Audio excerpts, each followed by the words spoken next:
In early January, only weeks before Donald Trump assumed the American presidency, he held a press conference at his home in Mar-a-Lago, Florida, during which he explicitly laid out his goals towards American territorial expansion during his second term in office. Trump claimed during this press conference without evidence that the Panama Canal was being operated by China, that it was a mistake to have ever given the canal to Panama in the first place, and that America needed the canal for economic security. Then he also said that the United States also needed the island of Greenland for national security purposes, questioned Denmark's legal right to the territory, urged Denmark to give it up, and threatened to impose crushing high-level tariffs on Denmark if they refused to cooperate. And then, when responding to a question asked by a reporter at the conference, Trump very pointedly refused to rule out using the US military to acquire either the Panama Canal from Panama or Greenland from Denmark through force if they refused to negotiate. And since then, these comments have sent shockwaves around the world, as everyone has attempted to answer just how serious Trump's comments were or weren't. The president of Panama has since insisted that every last square meter of the Panama Canal is Panamanian, and that control over it by anyone else is completely non-negotiable. While similarly, the prime ministers of both Denmark and Greenland have insisted that Greenland is not for sale to America. And in a more subtle refute of Trump's comments at Mar-a-Lago, the recently crowned Danish king Frederick X ordered a new update to the country's royal coat of arms that more heavily emphasizes the position of the polar bear in the lower left, which represents Greenland's status within the Danish kingdom. So far, the battle being fought over who should control Greenland between Denmark, America, or Greenland itself has been fully contained to chat rooms across the internet. But in order to understand the context behind Trump's comments toward Greenland, and what could actually end up happening regarding the territory, it helps to start with some history and what makes Greenland so inherently valuable to the interests of the United States, regardless of who's actually in power. By this point, Trump himself has a long history of suggesting that America should acquire the world's largest island from Denmark, a territory that's roughly the same size as the whole of Western Europe. He first suggested that America should make an offer to purchase Greenland during his first term in office in 2019, which was politely but firmly rejected by the Danish government at the time, and only caused a light amount of tension between the two heavily allied governments. But America's interest in acquiring Greenland from Denmark goes back way further into the past than most Americans probably realize. Long before Donald Trump, while Denmark's roots in Greenland go even further back before the United States even existed as a country. The ancestors of today's Danes, the Vikings, discovered Greenland as an uninhabited island a very long time ago, sometime around the year 1000, and began settling it. But they eventually died out and abandoned Greenland around 450 years later, sometime around 1450. The ancestors of today's Inuit people in Greenland began arriving to the island around the same time as the Vikings were abandoning it. And then, 3 centuries later, in 1721, Denmark began resettling Greenland again and incorporated the island as a colony of theirs. Greenland then continually remained as a colonial possession of Denmark for centuries, except for a brief period during World War II between 1941 and 1945, when Denmark itself in Europe was occupied by Nazi Germany, and the United States took it upon itself to militarily occupy Greenland to keep it out of Germany's hands. After the war ended, the United States turned Greenland's control back over to Denmark again, and Denmark further incorporated Greenland into their country by making the entire island a county of Denmark itself. By this point, the vast majority of Greenland's population were ethnically Inuit, and at the tail end of the decolonization era in 1979, Denmark finally granted Greenland its home rule and broad autonomy. Greenland gained its own separate parliament and full control over its own domestic affairs, including setting policy concerning any mining on the island, while Denmark still retained full control over Greenland's foreign and security policies without the need to consult the Greenlanders much themselves. Much later on in 2009, after voters approved a referendum in Greenland, the island and Denmark agreed on a new self-government act that provided a legal pathway for Greenland to eventually declare its independence from Denmark if they ever desired to do so. From then on through to the present day, Greenland has been permitted to host a referendum on ultimate independence from Denmark that, if passed by a majority of its voters, would then need to be approved by the Danish parliament.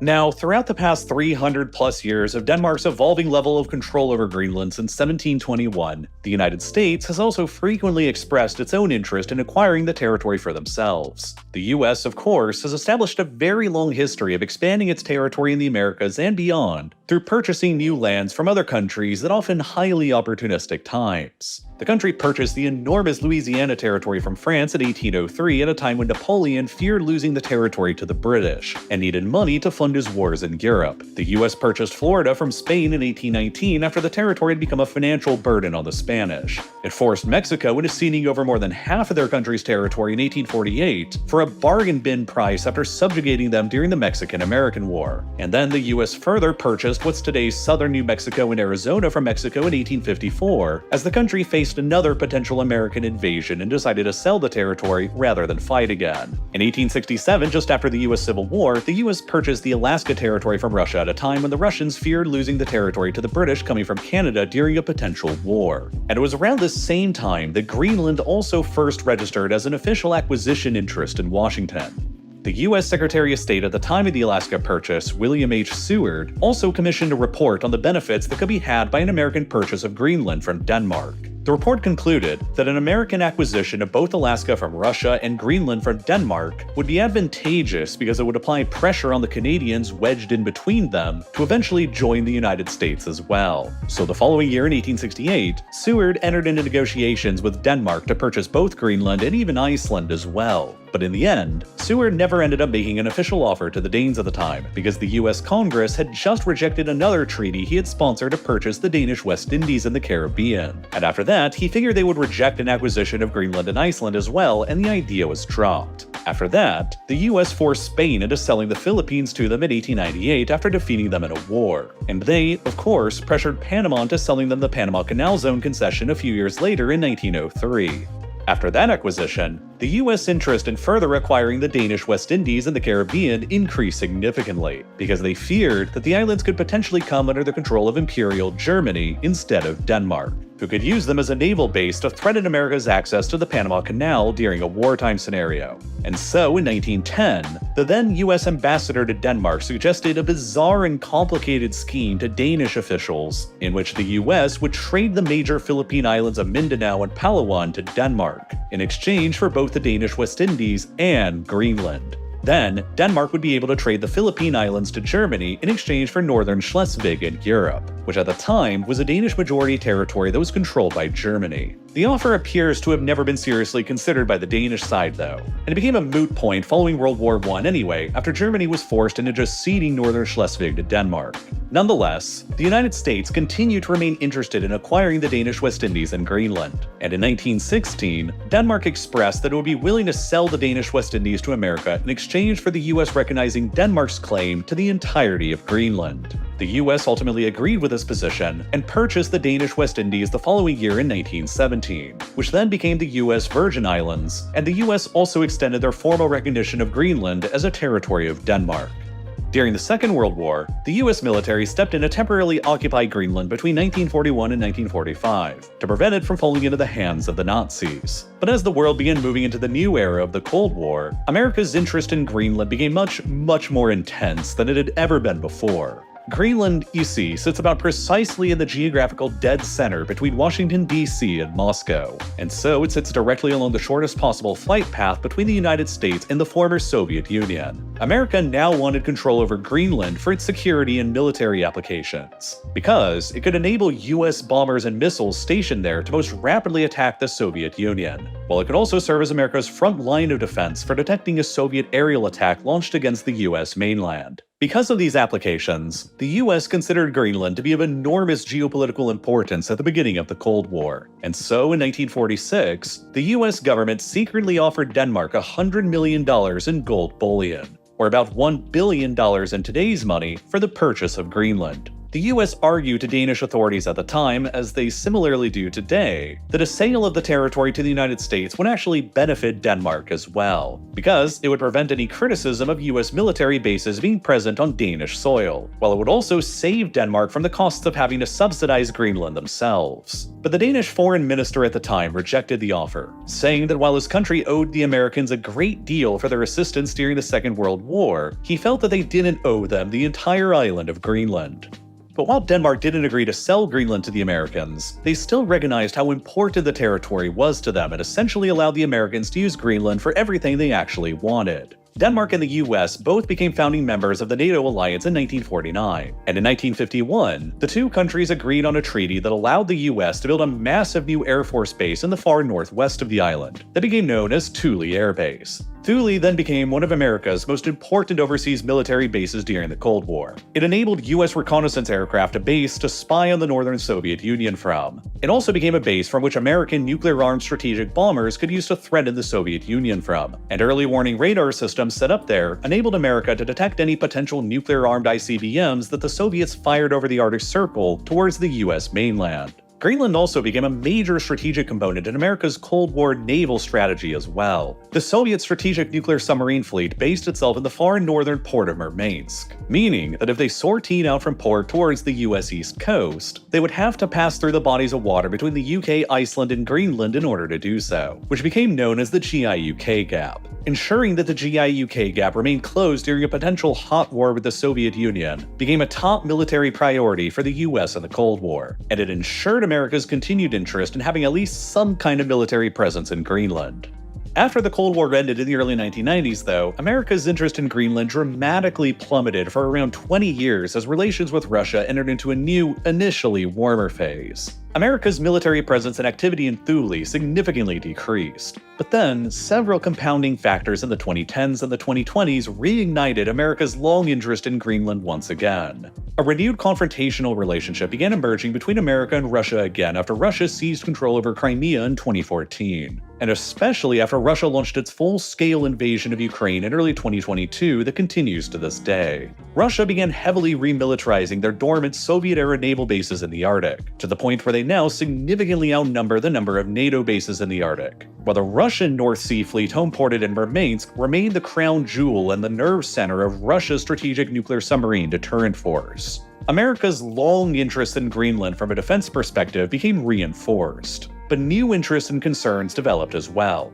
America's interest in defending the GIUK Gap is increased in the modern world of the internet, and the valuable underwater high-speed cables that connect the world together in the digital realm. Two of these critically important underwater cables pass right by Greenland today. The Far North Fiber cable that provides the quickest direct internet connection between Japan and Europe, and the Leif Erikson cable that provides the quickest direct internet connection between Canada and Scandinavia. Moreover, if Russian submarines were able to pass through the GIUK Gap undetected today and advanced further into the North Atlantic, they could threaten to sabotage the numerous high-speed internet cables that connect the United States to Europe, a risk that could compromise the delivery of information from America to Europe long enough to briefly paralyze US military forces in Europe during a Russian attack on, say, the Baltic states. As recently as 2020, Reuters described Greenland as a security black hole for the United States and its allies, reporting that its nearly 27,000 miles of largely uninhabited coastline was exceedingly difficult to properly monitor, especially for a small country like Denmark who spent decades underspending on their own defense. Since the end of the Cold War, Denmark continually spent less than 2% of their GDP on defense for decades, until the Russian invasion of Ukraine sparked them to finally raise it back to more than 2% by 2023.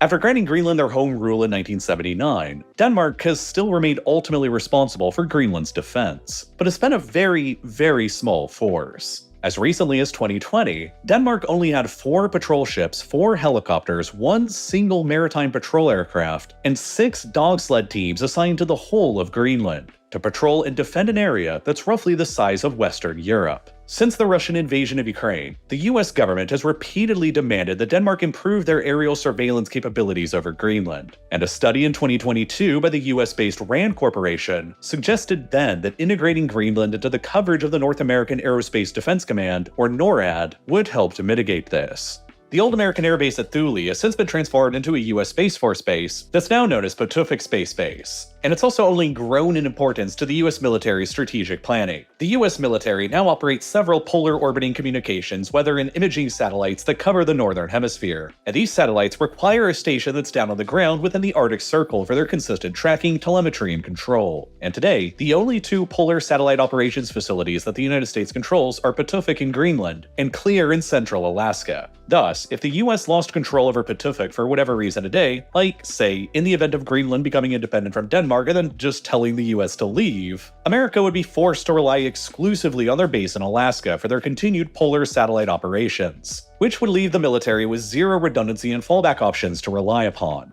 But again, Denmark was still giving the US military everything that it asked of it concerning Greenland and remained a steadfast American ally, with its own understandable interests in Greenland as well. Denmark honored America's call to war in both Afghanistan and Iraq following the 9/11 attacks, and they lost 43 of their soldiers in Afghanistan, a higher loss per capita than any other member of the coalition suffered there, while 7 more Danish soldiers were also killed in Iraq. Denmark's geography itself is also extremely important for the confrontation with Russia, because Denmark controls the gates between the North Sea and the Baltic, and is better positioned than anyone else to bottle up the Russian Baltic Sea Fleet within the Baltic, especially with their competent and capable Navy and Air Force that's acquired dozens of modern F-35 fighter jets from the United States. Since the Russian invasion of Ukraine, Denmark has also donated more than 7.1 billion euros of direct military aid to the Ukrainians, including the transfer of their entire arsenal of artillery shells and 19 of their F-16 fighter jets, making them among the highest per capita contributors to the Ukrainian war effort as well.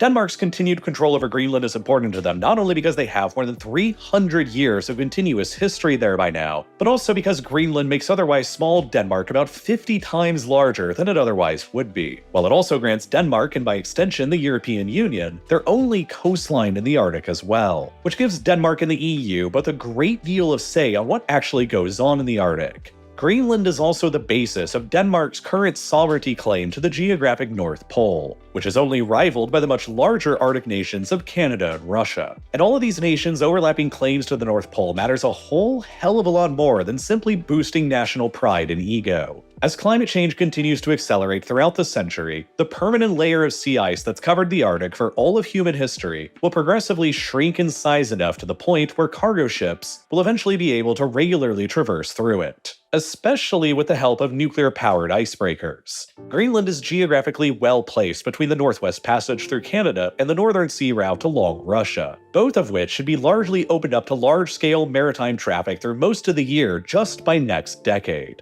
Even better for who ends up controlling Greenland in the future, the island's eastern shores sit directly along the proposed Trans-Polar Sea Route, which runs directly through the center of the North Pole.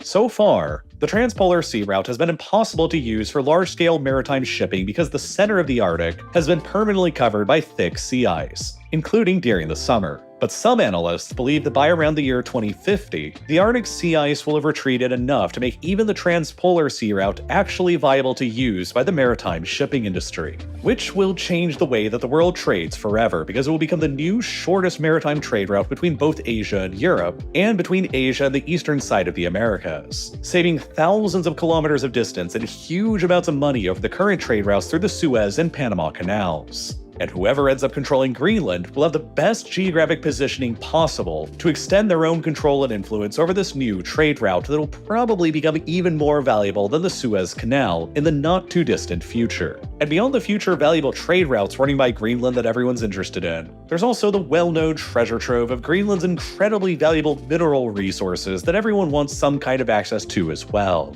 The U.S. Geological Survey maintains a list of 50 mineral commodities that are critical to the U.S. economy and national security. At the present, roughly half of these critical minerals have their production dominated by China, including very key minerals that are important for modern technologies like gallium and germanium used in semiconductors, and graphite that's used in electric vehicles, batteries, and nuclear reactors. In total, according to a 2023 report by the Brookings Institution, roughly 60% of all the world's so-called rare earth elements that are critical for military technology and the green energy transition are currently being produced by China, while 85% of the world's rare earth processing is also done in China too, giving China a virtual monopoly on the supply chain of the raw materials that are critical for building the future and maintaining a technological military edge. But it's well known by this point that the largest supply of rare earth elements and critical minerals anywhere outside of China are just sitting there almost completely untapped by anybody in Greenland. When combining the already known and discovered deposits in the south and the east of Greenland, the island is known to be home to reserves of 43 out of 50 of the US government's critical minerals list.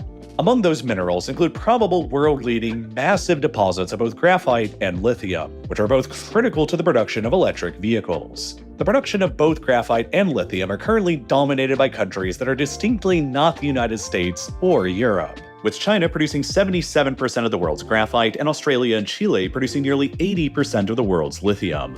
Whoever ends up controlling and exploiting Greenland's graphite and lithium reserves will suddenly make themselves a world leader in both resources, and they'll secure a critical component of the global electric vehicle production supply chain, which probably on its own explains a great deal of Elon Musk's and Donald Trump's interest in Greenland. But beyond the graphite and lithium, Greenland is believed to also contain enormous deposits of other critical minerals too, like neodymium that's used for magnets in electric motors, terbium that's used for magnets in tanks, molybdenum that strengthens steel necessary for offshore wind farms, along with critical base metals like cobalt, copper, iron, zinc, and nickel that are used for all sorts of things. One single known deposit of uranium in Kvanefjeld in the far south of Greenland is believed to be the 6th largest uranium deposit ever discovered in the entire world, and it alone contains more uranium than has been discovered in the entire United States. And beyond minerals, Greenland is also believed to contain large amounts of oil and gas as well. An estimate from the US Geological Survey in 2008 suggested that untapped wells off the coast of Greenland could produce about 52 billion barrels of oil, which if accurate, would be equivalent to about 3% of all the world's proven reserves of oil currently. And it would place Greenland within the top 10 countries worldwide by oil reserves, roughly equivalent to the status of Libya. If they were hypothetically acquired by the US, they would dramatically increase the country's total oil reserves into 6th place globally, with nearly half the total reserves of the oil giant Saudi Arabia.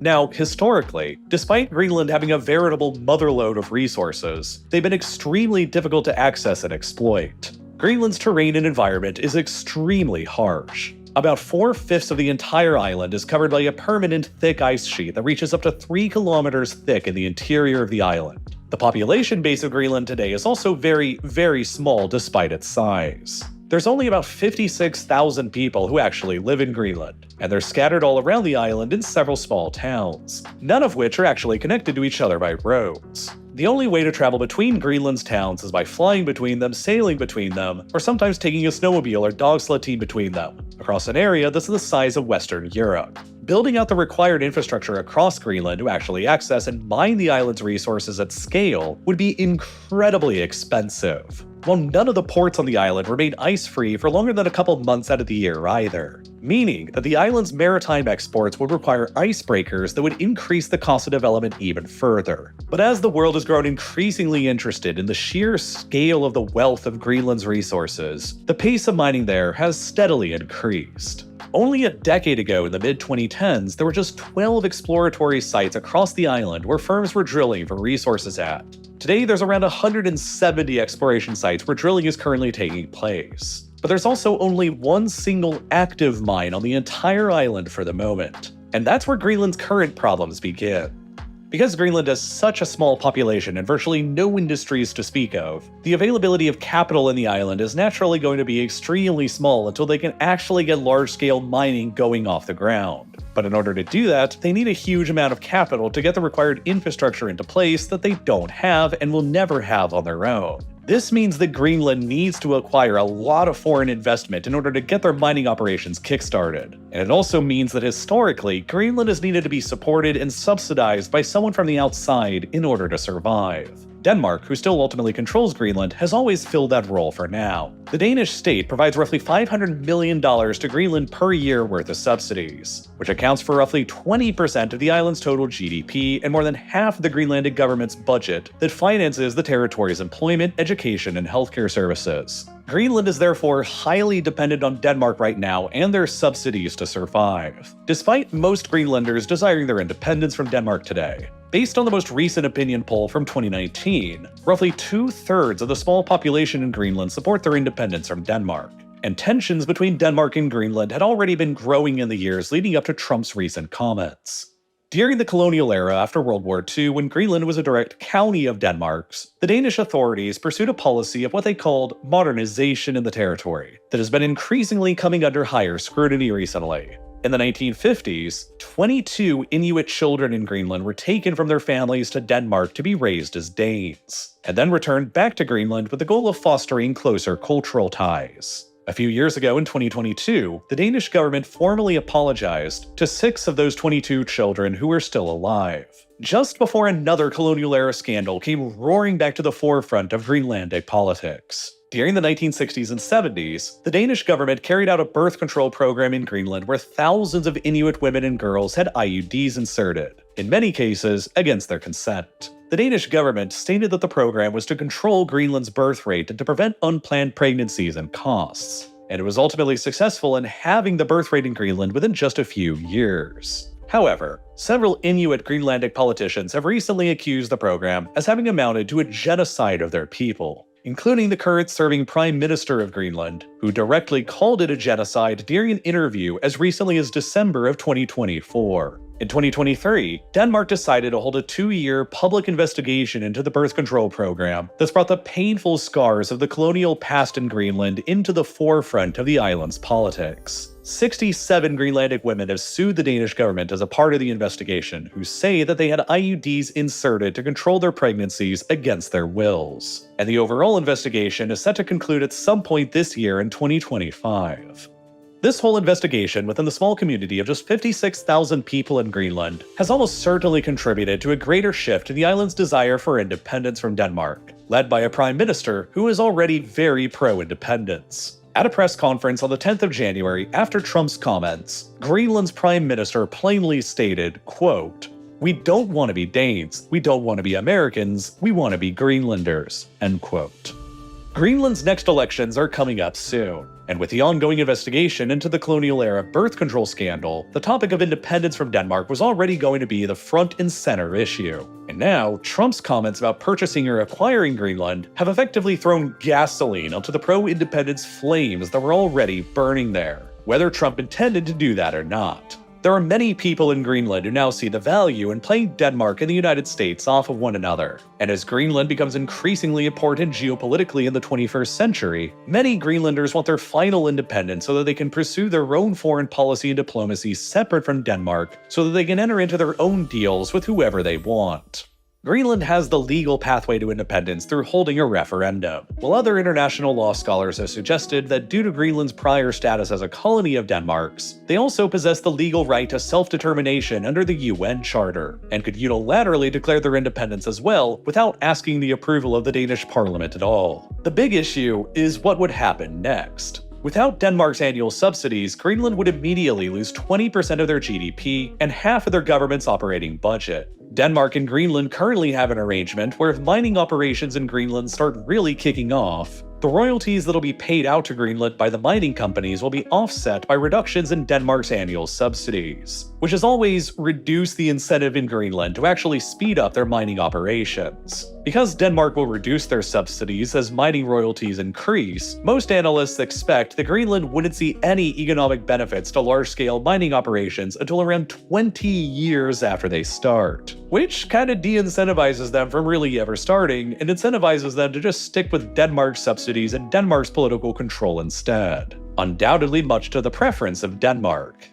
Problematically for Greenland, even if they did get mining operations going in the country with the help of foreign investment, there's no clear way that it would ever benefit local Greenlanders beyond the direct government royalties. You see, in healthy mining economies, mining operations will buy their equipment from local companies and will process their ores with local companies, which will spur on wider local economic activity as a result. But in Greenland, this can't really happen because most of the locations of the discovered large mineral deposits are far away from the current population centers, while Greenland's own small population base simply doesn't have the skills or the numbers that would be required to operate the mines and provide for their equipment and processing. Greenland's tiny labor market is also currently extremely tight, with only 0.2% of the workforce that's currently unemployed and a whopping 43% of the workforce that's currently employed by the government. Greenland effectively just has no spare labor capacity available to work in any future mines, which means that like the sparsely populated Gulf Arab states did after they discovered oil, Greenland's only available option to actually exploit their mineral resources with mines that they require to actually be independent from Denmark or anyone else is by importing enormous numbers of foreign laborers. And because Greenland's population is so tiny, that has the potential to radically alter Greenland's entire demographics and society very quickly.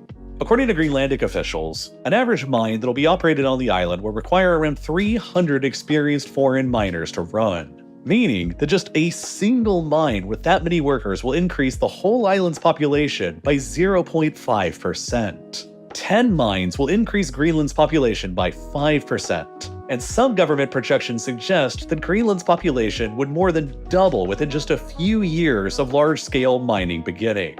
In other countries that had small populations but massive resources that imported a lot of foreign labor, like Qatar and the United Arab Emirates, the foreign laborer population is now orders of magnitude larger than the local citizen population is. And a similar fate would probably ultimately befall an independent Greenland as well. In the Gulf states, especially in Saudi Arabia, the massive importation of foreign workers that enabled the country to exploit their resources also resulted in the government growing rich in royalties that it lavished upon its own citizens, which resulted in most of their own citizens opting to work for the government or getting by on government handouts and killed the incentive for anyone to start their own businesses. Their domestic productivity collapsed and their dependency on the oil industry grew even more chronic with time. Greenland has effectively been a planned economy within the Danish realm for more than 300 years now. And because so much of the island's government budget and its GDP have come from Denmark for so long, the wealthier class on the island are the ones who have the closest connection to those subsidies. Patronage networks exist in Greenland as a result. And so, there is a substantial risk of rampant corruption taking hold in Greenland after it potentially becomes independent and welcomes massive foreign investment in mining operations. 56,000 people governing this island effectively in the presence of such an enormous looming financial windfall will be incredibly difficult to do and avoid corruption. It's been described by some analysts as being akin to a small town in America being granted the keys to the oil fields of Saudi Arabia. What do you think your town's council would do with that? And if deep-seated corruption takes hold in Greenland post-independence, which is likely, the immense wealth it stands to gain in the future will not only be wildly unevenly distributed amongst its population, but there's also the potential that Greenland would shift further into authoritarianism and into the orbits of China and Russia. And China and Russia acquiring privileged access to Greenland's critical minerals would effectively lock China's monopoly on the global supply of critical minerals for good, while it would also secure China and Russia's control over the valuable Arctic trade routes of the future, all of which would of course be completely unacceptable to both the United States and also to Europe. Thus, Greenland doesn't have very many truly palatable options ahead of it. It could choose to remain a part of Denmark despite the majority of its people wanting independence. It could become independent and lose their subsidies from Denmark, and then resort to large-scale mining to support themselves, which will radically transform Greenlandic society forever, with massive numbers of foreigners and a significant potential for corruption issues. Or it could seek to move away from Denmark and towards the United States through a variety of different means. Trump's suggestion of an outright purchase of Greenland, like America's territorial acquisitions of the past, is one of these options. The Economist came up with a recent crude valuation of Greenland that took into account its annual GDP of $3 billion, minus the island's public sector that's overwhelmingly subsidized by Denmark, and then assumed that Greenland's long-run economic growth trend continues, and America receiving 16% of the island's GDP in taxes per year, which is the current US national average. Their result was that Greenland was currently worth approximately $50 billion in a potential sale, which is only about 1/20th of the annual US military budget. If the US purchased Greenland directly from the Greenlanders and sidelined Denmark, they could afford to pay roughly every single resident who lives there $1 million in cash and make every Greenlander a millionaire in the process. If Greenland also sold the island to the Americans, it would bring with it the full weight of the American administrative, legal, and security systems to the island as well, which, at least in theory, would eliminate the currently high risk of corruption setting in there, and would also probably guarantee a much more equalized distribution of Greenland's looming mineral windfall than if they went at it alone. The same could be said for remaining a part of Denmark and courting foreign investment through them as well, of course. But the American counter-argument to that would be the billions of dollars it can immediately bring to the citizens of Greenland that Denmark simply can't afford. While the US would likely further argue that American control over Greenland would ensure a stronger NATO presence in the Arctic that Denmark can't maintain on their own, in a theater that's increasingly becoming a tense geopolitical showdown with Russia's rapid remilitarization over their side of the Arctic. Of course, the Danes and much of the rest of the world suspect that Trump's true motives for wanting American control over Greenland are far more simple and straightforward. Acquiring Greenland would be the single largest territorial acquisition made in all of American history, just barely surpassing the Louisiana Purchase in 1803 in scale that was made by Thomas Jefferson. Securing Greenland would cement Donald Trump's legacy in American history for all time to come. But if Trump is also successful at bullying a staunch American ally like Denmark into giving up its territories, it'll also permanently and catastrophically harm America's reputation around the world. And it'll cast grave doubts into the rest of America's allies around the world as well. While it would also give further legitimacy to Russia's territorial demands in Ukraine and even China's territorial demand on Taiwan. One more potential path forward for Greenland, America, and Denmark is to potentially explore the path of a Compact of Free Association, or COFA. The United States already has COFA relationships with 3 otherwise independent states in the world: the Federated States of Micronesia, the Marshall Islands, and Palau. These 3 island countries are all independent, but they're given access to America's domestic programs through the COFA agreement like Medicaid, the US Postal Service, the Department of Education, the Federal Aviation Administration, FEMA, and many others. The citizens of the COFA states and American citizens are each fully free to live and work in each other's countries, while trade between the US and the COFA states is also duty-free. In exchange, the COFA states allowed the US military effectively open access to all of their countries' territories, and they agreed to prohibit access to other foreign militaries without explicit American approval. COFA citizens are permitted to serve within the US Armed Forces, while the US handles all of their international defense treaties and affairs. The 3 COFA states in the Pacific are effectively American protectorates, who still maintain their nominal independence, and their populations are also comparable to Greenland, especially the Marshall Islands at 42,000 people and the Federated States of Micronesia with 115,000 people, nearly double Greenland's population. Rather than buying Greenland or overrunning it through military force, another option on the table is the US offering Greenland to become another COFA state instead, which could preserve Greenland's sovereignty and their independence while also protecting them from the dangers of corruption, while still protecting America from Russian or Chinese activity on the island as well. A pro-independence member of the Greenlandic Parliament, Kuno Fenker, has even recently suggested that Greenland should pursue a dual COFA agreement with both the United States and Denmark after it declares its independence. But whatever option that Greenland ultimately decides to pursue, between remaining within Denmark, going completely independent, getting purchased and absorbed into the United States, or pursuing a Compact of Free Association agreement with the US and/or Denmark, the decision ultimately should rest with the Greenlanders themselves in a fair and open election and referendum.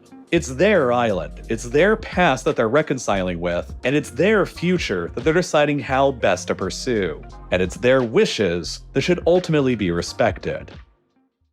Now, as a public figure who often makes videos here on YouTube about pretty controversial subjects, I used to have a big issue with data privacy, and I don't know about you, but I've also noticed a huge increase recently in the volume of spam calls and emails that I've been getting. That is, until I started using this video's sponsor, Incogni. You see, the reason that spam calls and emails have been getting worse recently is because of a thing called data brokers. These are private companies that collect and then sell your personal data that they scrape from publicly available records like electoral rolls and census reports. And there are hundreds of these kinds of data broker companies probably selling your personal information right now. These companies could have your name, phone number, address, shopping habits, and possibly even your social security number that's all available to the highest bidder. I know that when I checked myself, there were literally hundreds of different companies that had this kind of information up for sale to other companies, scammers, stalkers, or even worse. At best, this situation leads to scam calls and spam email, while at worst, it can lead to doxing or even identity theft. Data breaches are getting more and more common every year, and especially if you live in the United States, you straight up don't have any federal protection for these kinds of companies whatsoever. But this is where Incogni comes in to help.